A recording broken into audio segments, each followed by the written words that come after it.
Sambil memperkenalkan diri ya, saya diberi kesempatan Tuhan ya.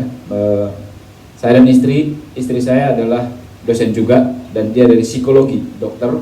Jadi sudah dokter S3, kami sama-sama mengambil di Hong Kong waktu itu. Dan saya bersyukur kami bisa menyelesaikannya dalam 4 tahun sebenarnya, tetapi karena saya menyelesaikan pelayanan di sana jadi sekitar 5 tahun. Nah, saya bersyukur karena Tuhan memberikan kesempatan kami selama di sana juga menulis buku. Ya, 9 buku tentang membangun karakter dari buah roh. Jadi kasih, sukacita sampai kepada penguasaan diri. Itu kami tuliskan adalah untuk menjadi ciri khas. Awalnya tidak berpikir untuk orang lain, hanya berpikir untuk jemaat kami. Karena kami melihat ada pergumulan di situ.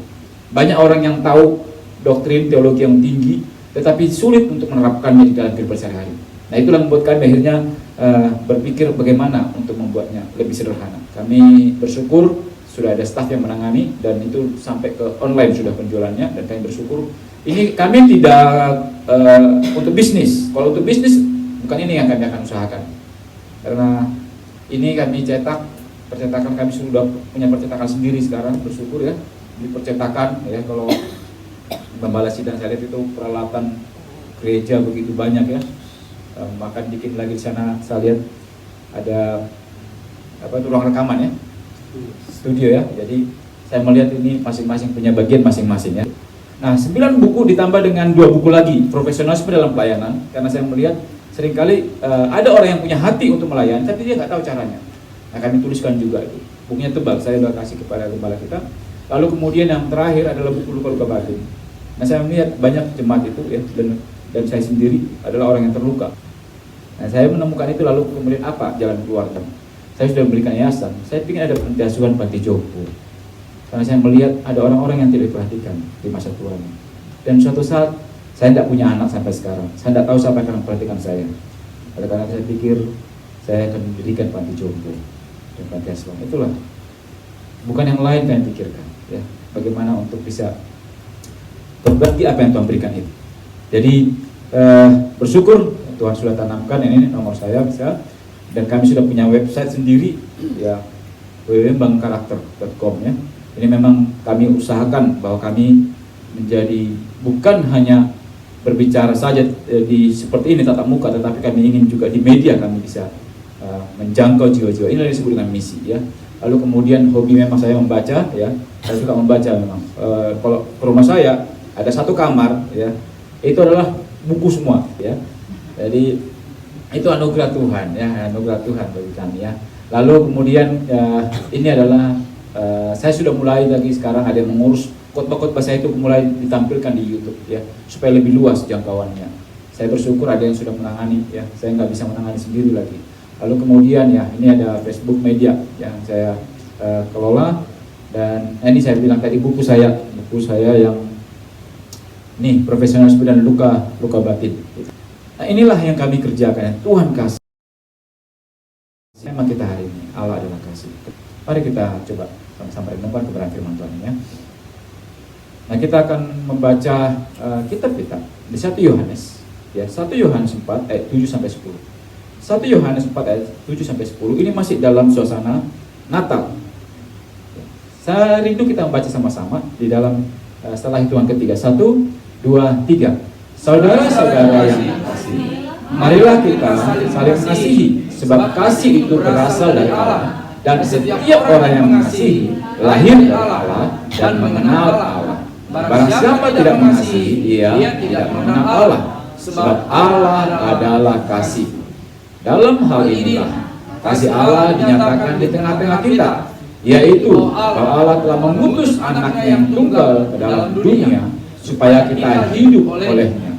Inilah kasih itu, bukan kita yang telah mengasihi Allah, tetapi Allah yang telah mengasihi kita, dan yang telah mengutus anaknya sebagai pendamaian bagi dosa-dosa kita. Sedemikian pembacaan firman Tuhan. Berbahagia kita kalau bukan hanya membaca tetapi merenungkannya dan akan melakukannya.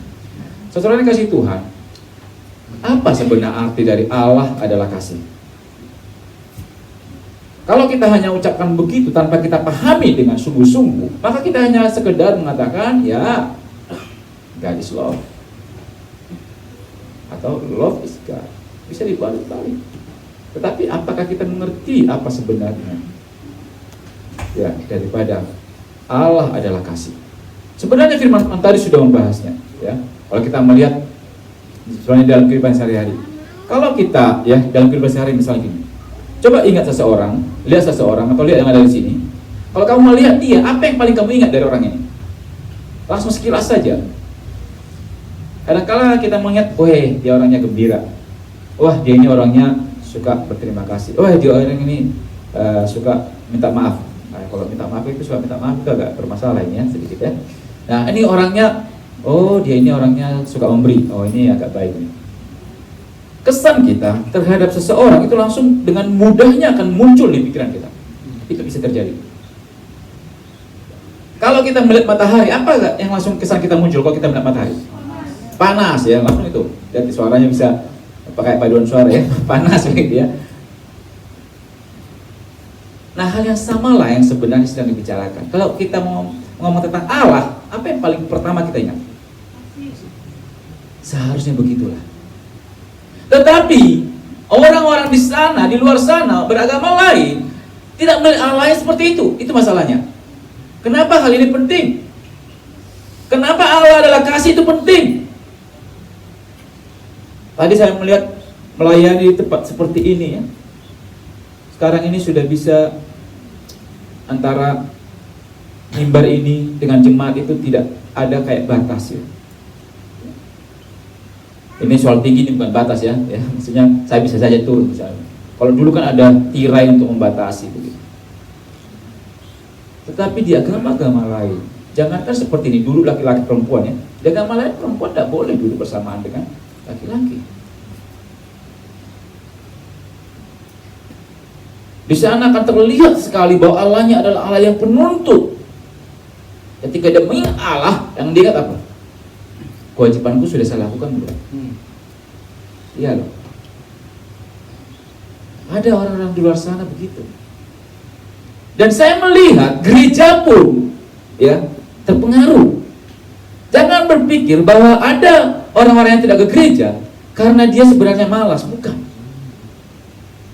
Karena pengenalannya akan Allah salah.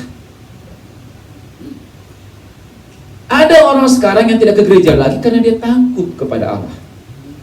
Karena kalau dia datang ke gereja, dia seakan langsung di hadapan penghakiman. Makanya dia menjauh dari gereja.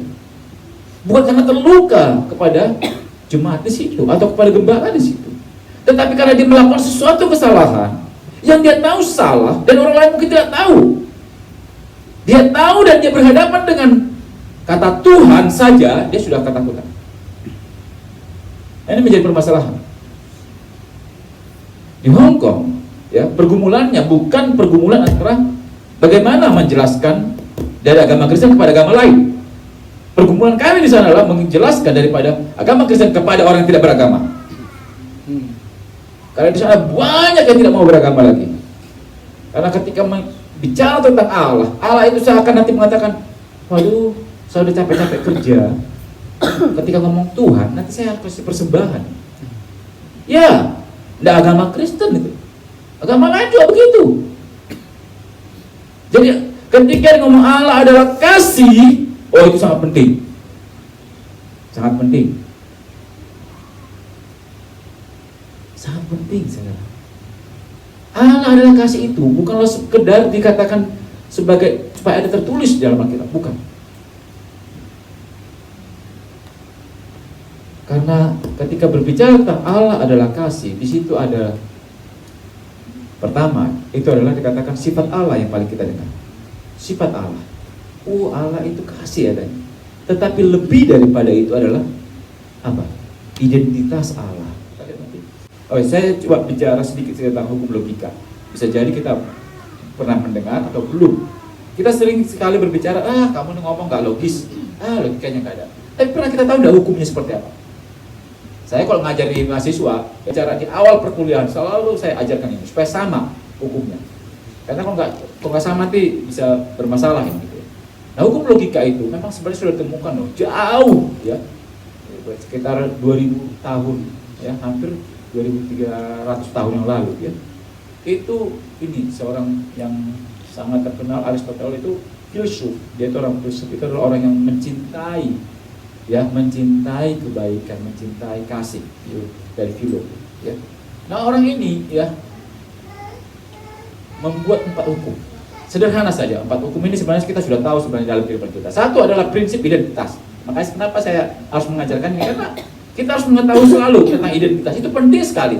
Siapa identitas kita, maka kita akan melekat itu selalu kepada kita. Saya, ya, bersyukur saya kemana-mana itu tulisannya sudah pendeta di KTP saya. Kenapa? Karena itu penting. Karena ternyata mau kemana-mana nanti saya ada identitas pendeta.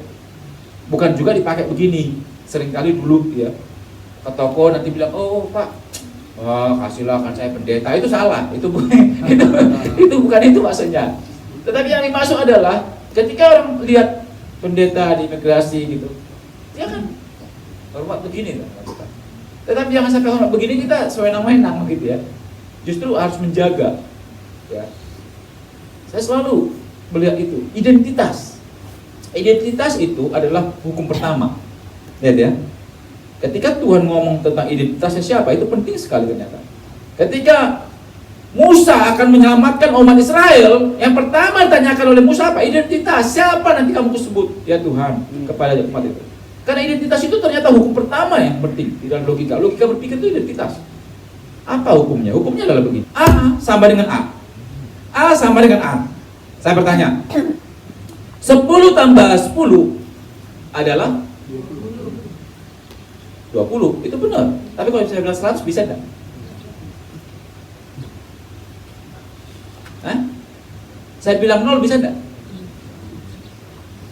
Saya bilang 1000 bisa enggak? Hah? Bisa, kenapa? Karena hukumnya adalah 10 tambah 10 sama dengannya saya ganti dengan kata adalah. Ada yang guru di sini? Guru seringkali salah. Ketika kata sama dengan diganti dengan adalah, itu enggak salah kalau anaknya jawab salah pun menurut dia. Mau dibilang 100, mau dibilang 1000, mau dibilang 1 juta, mau dibilang 1 bisa. Karena dia tidak menggunakan rumus sama dengan di situ. Kata sama dengan itu bukan hanya sekedar dipasang di matematika. Itu menggantikan posisi identitas. Sama dengan itu bukan adalah, beda. Bukan kata berapa. 10 tambah 10 berapa? Kan seringkali begitu ya. Oh, 21, salah. Yang salah dia yang salah. Karena tadi apa? Dia ganti kata sama dengan berapa atau adalah. Gak boleh. Kata sama dengan itulah identitas. Sama dengan adalah itu bukan sesuatu persamaan. Gak bisa dipakai seperti itu. Makanya ada guru-guru yang kalau mengajar salah di kelas, tetapi anaknya salah ya dihukum. Ya udah. Ini yang salah siapa, yang benar siapa, begitu ya. Tapi karena dia punya otoritas ya udah. A sama dengan A, ya. Artinya apa? A itu dimana-mana pun akan tetap A. Makanya 10 tambah 10 sama dengan 20 itu dimana-mana pun sama, harus itu. Mau di suku apa, mau di bangsa apa, ya, mau di orang pintar, mau di S1, S2, S-teler, sama loh. 10 tambah 10 sama dengan 20. Itu identitas yang harus. A akan tetap A. Saya tiba-tiba pergi ke tempat lain, misalnya saya nanti ke Medan. Tiba-tiba orang bilang, Mbak Tian tuh begini ya. Oh, enggak, yang saya kenal bukan begitu. Nah, ini ada masalah ini. Itu yang hukum yang kedua, kontradiksi, kontra, ya. Jadi A tiba-tiba menjadi bukan A. A tiba-tiba menjadi bukan A. Ya. Contohnya gampang. Seperti yang saya bilang, tiba-tiba saya dikenal orang nggak seperti itu. Kenapa dia? Itu bukan Baktiar deh. Nah makanya juga kalau ada orang berbicara tentang Allah Kristen sama dengan Allah orang lain, saya selalu bilang saya ngajar agama, saya bilang nggak pernah sama. Hukumnya sekarang ini kan mengatakan Allah semua agama sama, saya bilang nggak sama. Karena kalau sama, identitasnya berbeda. Kok ada Allah yang di sini menyuruh ini, Allah yang di sini menyuruh B, A terus B, bagaimana menghitung? Kan nggak bisa 2 kambing sama 3 gajah sama dengan berapa itu? 5? Kan nggak bisa. Harus kita sebut masing-masing lagi kembali lagi. Ya kan? Ini sederhana.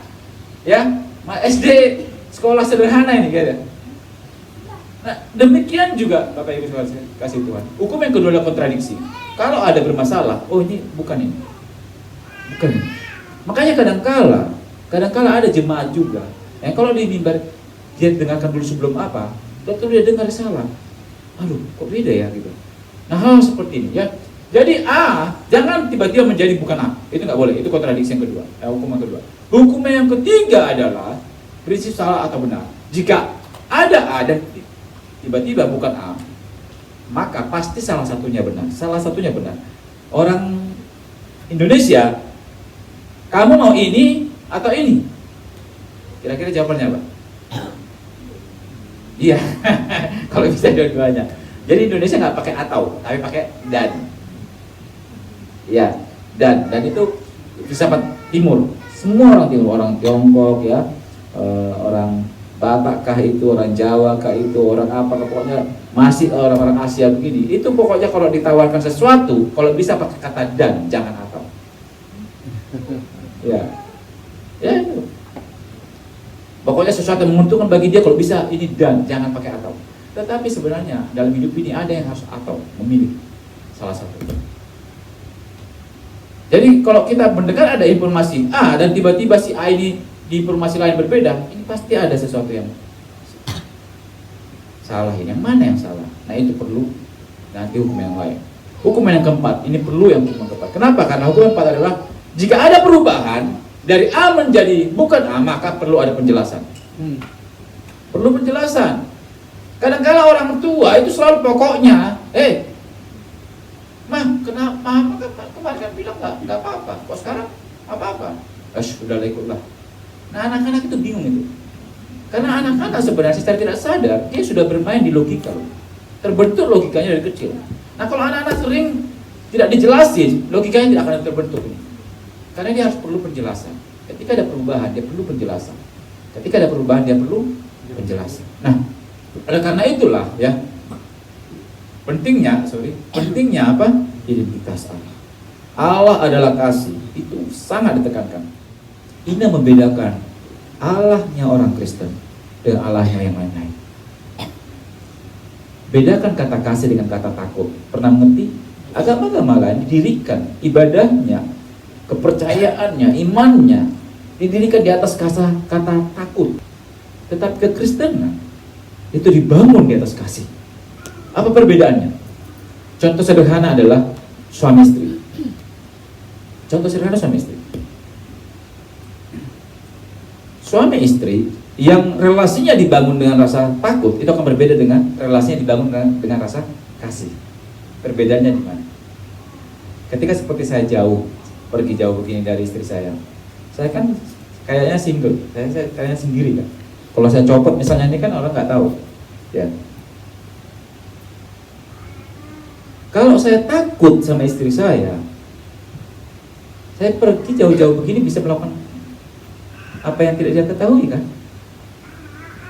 Tetapi kalau saya mengasihi istri saya, kira-kira akan saya lakukan tidak sesuatu yang menyakiti hatinya dia? Tidak kan? Semuanya langsung begini. Nah itulah perbedaannya. Agama yang dibangun di atas kasih dan agama yang dibangun di atas ketakutan. Seserah dikasih Tuhan, Allah adalah kasih. Itu bukan perkataan yang sembarangan, sederhana. Itu perkataan yang begitu mahal. Dunia tidak bisa membelinya, dan dunia tidak bisa mengertinya walaupun dia pintar. Mau dokter mau apapun dia tidak bisa mengerti kata itu kalau dia tidak memahami dari firman Tuhan yang kita renungkan hari ini. Allah adalah kasih, itu berbicara tentang apa? Identitas. Identitas itu akan selalu melekat. Ketika kita mengingat sesuatu langsung kita tahu siapa. Saya tidak tahu, memapanya dalam hatimu terdalam, dalam hati kita semua. Ketika kita mengingat Tuhan, apa yang kamu ingat? Apa yang kita ingat? Apakah ketakutan, dosa-dosa kita? Ada orang-orang di luar sana, ya, dia seakan menjadi Allah, padahal Allah sendiri kasih. Dia melebihi Allah, dia menjadi hakim. Padahal firman Tuhan berbicara Allah adalah kasih, tetapi pengikutnya tidak demikian. Ini yang disebut dengan tidak mengenal Allah. Ini tadi dia sebelum dia tidak mengenal Allahnya, dia tidak mengenal Allahnya, dia hanya jadi pengikut tapi nggak tahu. Nah, ini yang menjadi harus perhatian kita di Natal ini. Karena bicara tentang Natal adalah kelahiran daripada kasih ke muka bumi. Sang kasih itu ada di muka bumi. Nah, kalau sang kasih itu tidak kita kenal, lalu kita mengaku kita orang Kristen, jangan sampai gereja, ya, itu tidak bisa dihadiri lagi. Seperti kemarin katakan, tidak bisa lagi dihadiri orang-orang yang, ya, maaf kata, tidak sesuai dengan aturan di gereja itu. Bahkan bisa jadi Tuhan Yesus kalau datang ke zaman sekarang, ya, itu nggak diterima gereja, bisa. Ya, Yesus datang dengan pakaiannya yang seperti itu, ya, datang seperti Mahatma Gandhi dulu kan ditolak juga karena pakaiannya tidak sesuai dengan aturan-aturan yang ada di gereja. Lalu kemudian misalnya ada datang yang wajahnya mengerikan begitu, ya, mengerikan dalam tampang yang lain begitu. Mungkin kita akan melihat, wah, ini bisa masuk enggak ya? Atau kita tahu dia adalah pernah menjadi mantan daripada sesuatu yang buruk. Apakah itu penjara, apakah itu narkoba, apakah sesuatu hal segala sesuatu. Bisa jadi ketika mau masuk ke gereja, kita akan ada kayak screening. Apa ya screening? Kayak pemeriksaan dulu, siapa orang, latar belakangmu bagaimana. Jangan sampai di gereja seperti itu. Padahal gereja itu adalah tak ubahnya rumah sakit. Ya, tak ubahnya rumah sakit jiwa. Bagi jiwa-jiwa yang membutuhkan kasih sayang daripada Tuhan. Ya, sesuai kasih Tuhan. Inilah yang sedang dibicarakan di sini. Allah adalah kasih, itu identitasnya. Ketika mengingat Allah, ketika berpikir tentang Allah, orang berkata tentang Allah, yang pertama harus diingat apa? Kasih. Kasih. Kalau bukan itu yang kamu ingat pertama sekali, kita ingat pertama sekali, maka kita sedang salah mengenal Allah. Kalau tidak, maka yang terjadi adalah betapa beratnya mengikut Tuhan. Betapa beratnya mengikut Tuhan. Semakin hari bukan semakin bersuka cita, bukan semakin hari semakin bangga menjadi orang Kristen. Oh iya loh. Tanya dalam hati masing-masing, apakah masih ada kebanggaan menjadi orang Kristen? Apakah masih semakin hari, coba hitung. Pernah nggak kita hitung? Jangan cuma uang yang dihitung. Hitung bagaimana kita dulu, ingat, catat juga. Perlu diaretin sekali-kali. Catat juga bagaimana dulu. Pertama sekali misalnya masuk ke gereja, lalu kemudian bagaimana dalam perjalanan. Jangan sampai awal-awal masuknya wajahnya begitu semringah gitu, tersenyum begitu, tapi kemudian mulai berubah, mulai rasa beban, ya. Pelayanan di mimbar apa semua itu seakan menjadi beban bagi dia. Ada orang seperti itu. Tapi saya berdoa itu tidak terjadi di kita. Tetapi ada orang seperti itu. Sekali lagi, Allah adalah kasih. Itu berbicara tentang identitas Allah yang kita sembah, Allah yang kita puja mereka di sini. Ya, Allah yang kita layani itu, ya, Allah adalah kasih. Tetapi jangan karena berpikir bahwa ada kata kasih di sini, wah sembarangan. Bukan. Saya sudah bilang tadi, kalau kita mencintai Jokowi, ya, saya kasih contoh ini. Kita mencintai Jokowi karena kita tahu dia baik, bekerjanya begitu, ya, bagi negara kita sekarang ini. Kira-kira kalau ketemu dengan dia mau sembarangan nggak? Nggak kan? Malah justru akan semakin apa? Hormat. Akan semakin menunjukkan kehormatan kepada orang yang kita kasih. Ya, itu akan seharusnya muncul. Nah, oleh karena itu, Ketika pertama sekali mengingat Allah, apa yang harus diingat adalah Allah adalah kasih. Nah, yang kedua adalah kita bahas yang kedua. Ya, apa bukti Allah adalah kasih? Sekarang bukti. Tadi kan sudah tahu, oh Allah adalah kasih. Oke, Pak. Tapi sekarang apa buktinya? Apa bukti Allah adalah kasih? Ada, Tuhan kasih bukti kok. Tuhan itu sangat baik, ya. Jangan kita melebihi daripada Tuhan, ya. Wah, minta bukti, nggak usah. Kamu ini nggak percaya sama saya. Butuh bukti. Bukti itu butuh waktu, ya. Kepercayaan juga nggak dibangun dalam 1 hari 2 hari, tapi butuh waktu. Nah, Tuhan membuktikannya.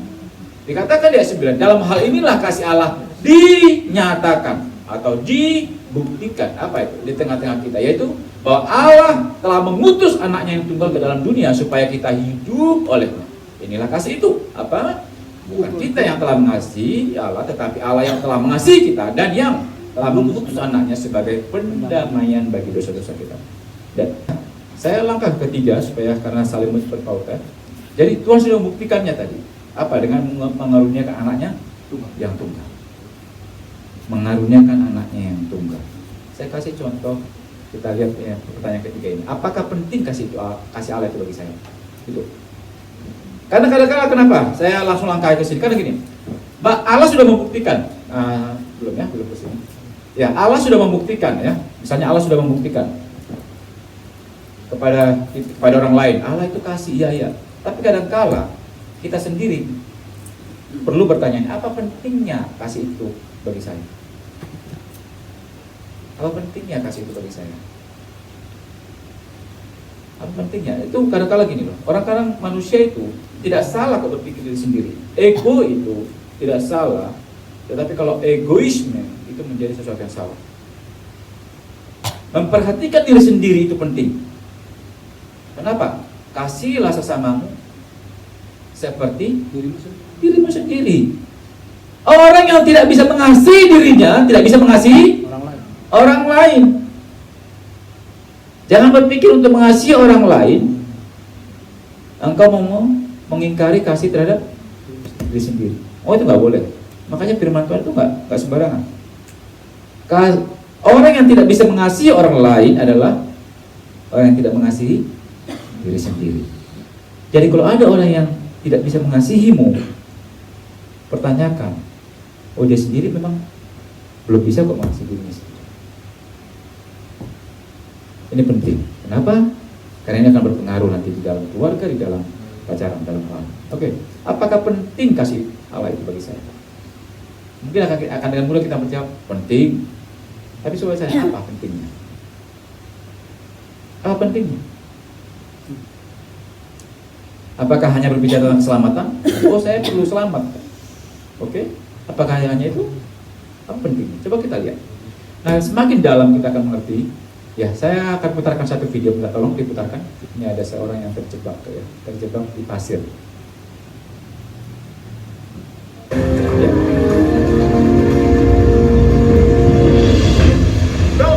Here. Shut up! No one's talking to you! Oh, yeah, I'm sinking!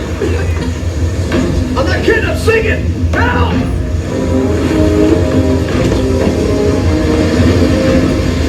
Watch it! Stay back! Oh my God, you gotta do something! Just say, go! He's going! Watch it! John! I can't reach it, man! Throw it again! Do it again! I'm going down! I got it, come on, pull on. Ya, dia mau ditolong dengan cara begini. Come on, somebody help! Hurry up, going back. Come on, jump. Come on, I'm singing, man, pull this thing out of here, come on.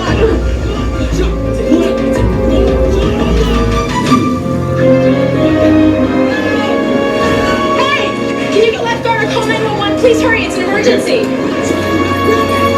I can't reach it, man. Somebody help! Hurry up, I'm going down! Help!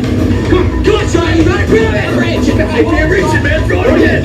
Help! Hurry up, I'm going down! Somebody help! Come on, reach it! Go again! Let me help. Watch out, pull! Come on, fellas, I'm sinking, man. Pull this thing out of here! Come on! Dude, that's not gonna work. Come on, I can't reach it! Come on, I can't reach it! What are you doing? Here, let me He's aboard. Okay, grab my ankles. Push me out there. Come on. I got you, okay? Let go. I got his hand. Come on, pull. Come on. Come on, John, hold on. Whoa. Come on. John, hold on. Come on. Come on. It's not working. He's too deep. Okay, wait here. Take my keys. Look at my bike lock. What for? What are you Just talking do about? it. Let go. Come on. I got it. I got it. You're gonna be okay.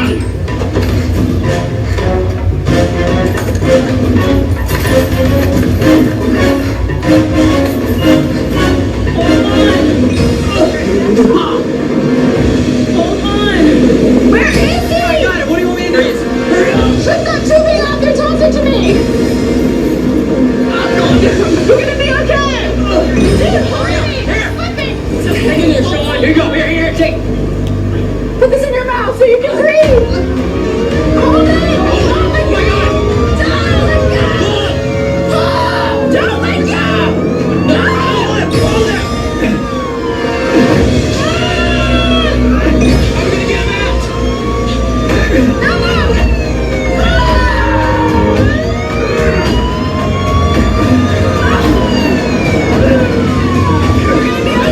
We're gonna get you. Hey guys, he's buried in the sinkhole. Is he still alive? Yeah, I got his hand. He's breathing through this tube. I'm changing you a paddleboard. Cody, hook up the winch. Yep. Hurry! Hang on. Come on, dude, they're here, okay? You're gonna be okay. Orangnya sudah nggak kelihatan lagi, sudah masuk dalam pasir. Give him some slack. Cut me some slack. Go ahead, grab his legs. Bitch! Hang on. Get his legs. Here it comes! More slack. More slack.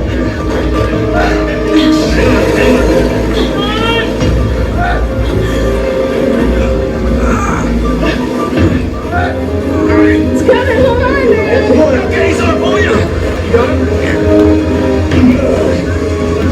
Don't let go of it! All right. Take it up, Alex.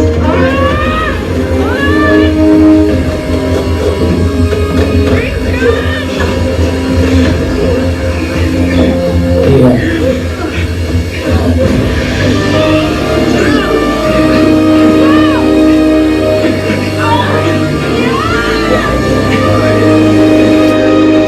Okay. All right. Slow breaths. Slow breaths. Oke, akhirnya selamat ya. All right. Some water. Coba kasih Tuhan lihat bahwa di dalam hidup ini, ya, semakin kita usaha sendiri, ya, semakin kita usaha sendiri terhadap apapun itu, terhadap dosa, terhadap apa yang kita sedang harapkan hari ini, semakin kita memakai pikiran kita sendiri, mengandalkan pikiran kita sendiri, ternyata, ya, kalau kita terjebak di lumpur itu gambarnya seperti itu namanya pasir bergerak. Kalau kita semakin bergerak, maka akan semakin cepat kita masuk. Ya, justru kita semakin tenang, dia akan semakin lambat. Bukan berarti tidak akan masuk, tetap akan masuk tapi lebih lambat. Kalau kita semakin gelisah, dia akan cepat masuk. Dalam hidup ini ada hal seperti itu. Ada banyak mungkin pergumulan dalam hidup kita, apakah itu dosa, apakah itu pergumulan dalam hal yang baik sekalipun. Ketika kita berusaha bergerak dengan memakai segala cara begitu, justru kadang-kadang itu semakin menghancurkan kita.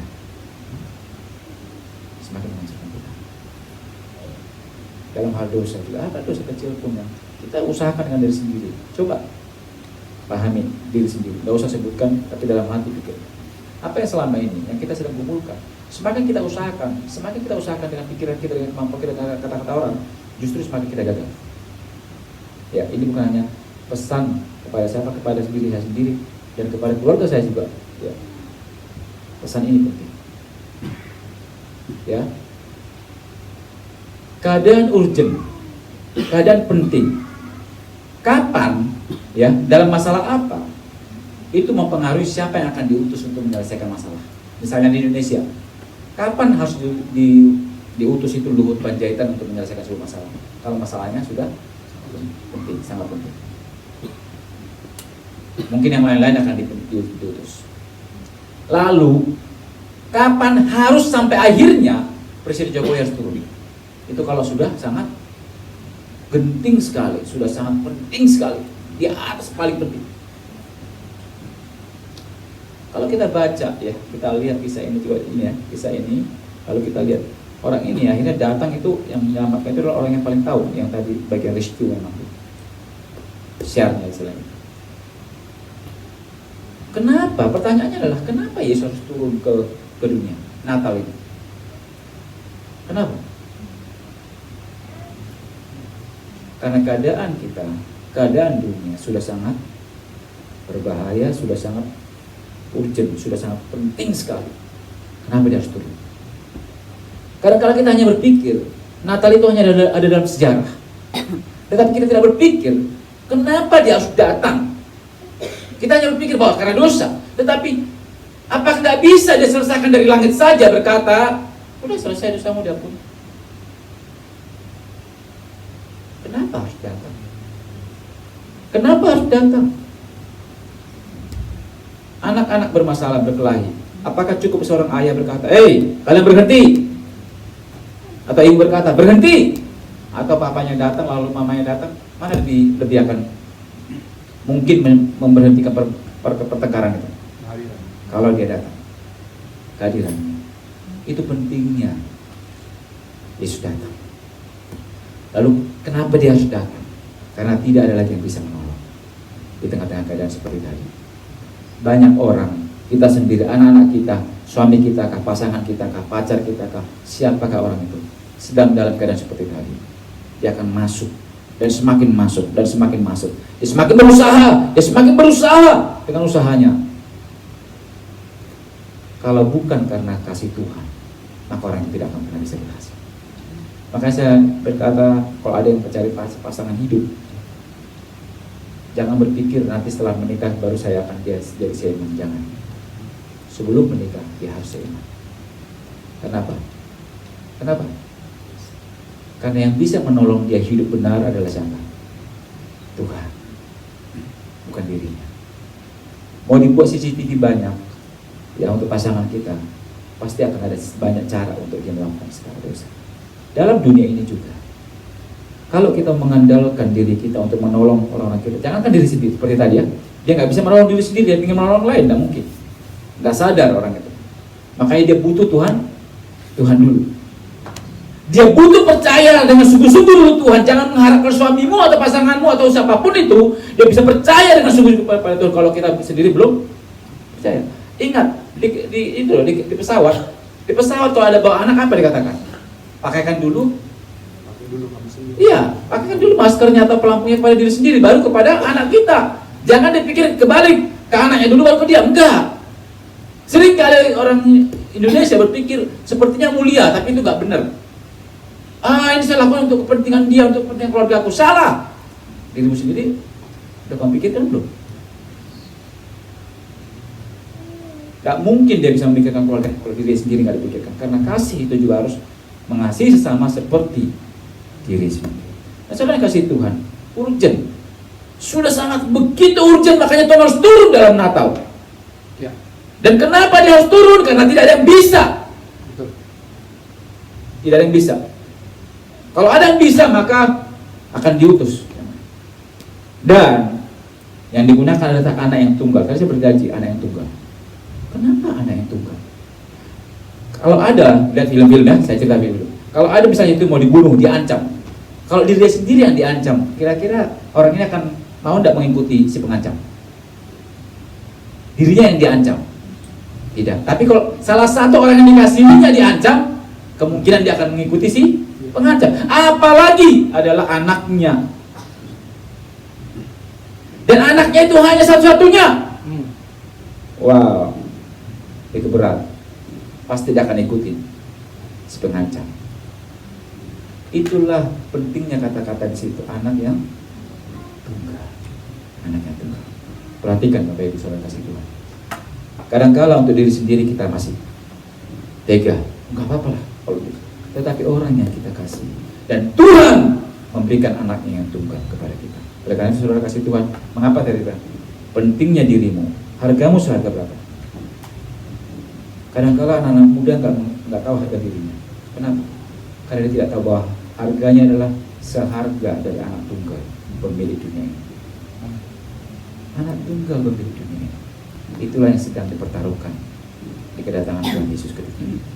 Saudara yang kasih Tuhan, begitulah pentingnya dirimu bagi Tuhan. Ya, begitu pentingnya dirimu bagi Tuhan ya. Saudara, jangan jual harga dirimu atau dirimu terlalu murah. Kenapa? Karena apa? Karena engkau seharga daripada Tuhan Yesus Kristus. Anak-anak kecil, hargamu adalah seharga Tuhan Yesus Kristus.